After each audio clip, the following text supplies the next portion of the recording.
Order! Order! You are an incorrigible delinquent at times. Behave yourself, man!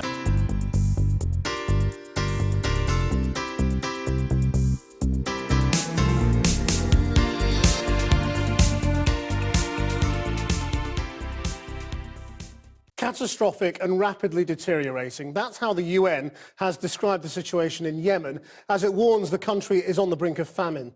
2 years of war in which a Saudi-led coalition is bombing Houthi rebels to restore the former government has ravaged the country and left 12 million people facing starvation.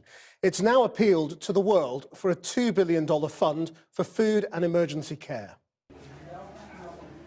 It is the hidden disaster in a little-mentioned war. Famine threatens millions, say the UN, as they launch their biggest ever appeal for international governments to feed 12 million people in Yemen. If there is no immediate action, and despite the ongoing humanitarian efforts, famine is now a real possibility for 2017. Malnutrition is rife and is rising at an alarming rate. When I visited last summer, the telltale signs of impending famine were there. Babies like Atan, starving to death because their mothers were so malnourished they were unable to breastfeed anymore. Are you able to eat yourselves? Do you have enough food at home for yourselves?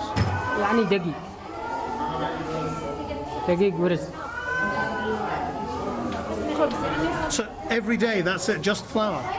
No fruit, no vegetables, no meat? Britain gave £112 million of aid in the last year, but it also sold £3 billion worth of weapons to Saudi Arabia, which is bombing Yemen's Houthi rebels as part of a coalition trying to restore the former president, crippling the economy and making the food crisis worse. What you have is people having to make life and death decisions. Do you feed your child or your children, or do you pay for medical treatment for the sick child? And that's a daily call for many families.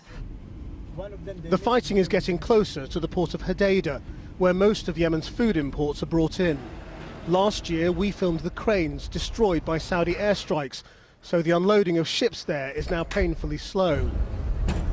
If fighting closes the port, the effect on food supplies would be catastrophic. Bomb fragments found in Hodeidah since the war started suggest British and American bombs are being used here.